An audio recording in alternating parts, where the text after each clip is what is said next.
ಬಾಳೆಹಣ್ಣು ತುಂಬಾ ಚೀಪ್ ಆಗಿ ಸಿಗುತ್ತೆ ಅಂತ ಸುಮಾರು ಜನ ಅದನ್ನ ತಿನ್ನೋದನ್ನೇ ಬಿಟ್ಬಿಟ್ಟಿದ್ದಾರೆ.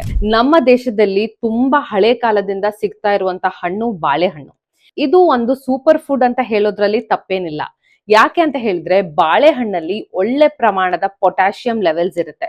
ಈ ಪೊಟ್ಯಾಷಿಯಂ ಅನ್ನುವಂಥದ್ದು ನಮ್ಮ BP ಕಡಿಮೆ ಮಾಡಕ್ಕೆ ತುಂಬಾ ಒಳ್ಳೇದು, ನರಗಳ ಫಂಕ್ಷನ್ಗೆ ತುಂಬಾ ಒಳ್ಳೇದು, ನಿಮ್ಗೆ ಸಡನ್ ಆಗಿ ಮೈಕೈ ನೋವು ಬರುವಂತದ್ದು, ಹಿಡಿಯುವಂಥದ್ದು ಈ ಸಮಸ್ಯೆಗಳಿದ್ರು ಕೂಡ ಪೊಟ್ಯಾಷಿಯಂ ಚೆನ್ನಾಗಿ ತಗೊಂಡ್ರೆ ನಿಮ್ಗೆ ರಿಲೀಫ್ ಸಿಗುತ್ತೆ. ಅಷ್ಟೇ ಅಲ್ಲ, ಬಾಳೆಹಣ್ಣಲ್ಲಿ ಒಳ್ಳೆ ಪ್ರಮಾಣದ ಸಾಲ್ಯುಬಲ್ ಫೈಬರ್ ಇದೆ, ಅಂದ್ರೆ ನಾರಿನಾಂಶ. ಈ ನಾರಿನಾಂಶ ನಿಮ್ಮ ಗಟ್ ಹೆಲ್ತ್ ಇಂಪ್ರೂವ್ ಮಾಡಕ್ಕೆ ಹೆಲ್ಪ್ ಮಾಡುತ್ತೆ. ನಮ್ಮ ಕರುಳಲ್ಲಿ ಗುಡ್ ಬ್ಯಾಕ್ಟೀರಿಯಾ ಉತ್ಪಾದನೆ ಮಾಡಕ್ಕೆ ಹೆಲ್ಪ್ ಮಾಡುತ್ತೆ.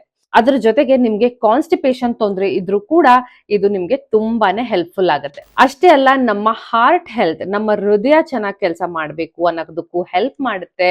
ಆಮೇಲೆ ಬಾಳೆಹಣ್ಣು ಒಂದು ಒಳ್ಳೆ ಎನರ್ಜಿ ಸೋರ್ಸ್. ಅದಕ್ಕೆ ತುಂಬಾ ಜನ ಇದನ್ನ ಪ್ರೀ ವರ್ಕೌಟ್ ತರ ಯೂಸ್ ಮಾಡ್ತಾರೆ. ಅಂದ್ರೆ ನೀವು ಎಕ್ಸರ್ಸೈಸ್ ಮಾಡೋ ಮುಂಚೆ ಇದನ್ನ ತಗೊಂಡ್ರೆ ನಿಮ್ಗೆ ಒಳ್ಳೆ ಎನರ್ಜಿ ಸಿಗುತ್ತೆ. ಮಕ್ಕಳಿಗೂ ಕೂಡ ಬೆಳವಣಿಗೆಗೆ ತುಂಬಾ ಒಳ್ಳೇದು. ಯಾಕೆ ಅಂದ್ರೆ ಇದ್ರಲ್ಲಿರುವ ಪೊಟ್ಯಾಷಿಯಂ ನಮ್ಮ ಬ್ರೈನ್ ಡೆವಲಪ್ಮೆಂಟ್ ಗೆ ಹೆಲ್ಪ್ ಮಾಡುತ್ತೆ. ಅದ್ರ ಜೊತೆಗೆ ನರಗಳು ಚೆನ್ನಾಗಿ ಕೆಲಸ ಮಾಡಕ್ಕೆ ಕೂಡ ಹೆಲ್ಪ್ ಮಾಡುತ್ತೆ. ಆದ್ರೆ ಕೆಲವು ಜನ ಅನ್ಕೊಂತಾರೆ ಬಾಳೆಹಣ್ಣು ತಿಂದ್ರೆ ಶುಗರ್ ಜಾಸ್ತಿ ಆಗುತ್ತೆ ಅಂತ. ಸೊ ಹಾಗಾಗಿ ನಿಮ್ಗೆ ಶುಗರ್ ತುಂಬಾ ಜಾಸ್ತಿ ಇದೆ, ಬಾಳೆಹಣ್ಣು ನೀವು ತಿಂತಿಲ್ಲ ಅಂತ ಹೇಳಿದ್ರೆ ಬಾಳೆಕಾಯಿನ ತಿನ್ನಿ.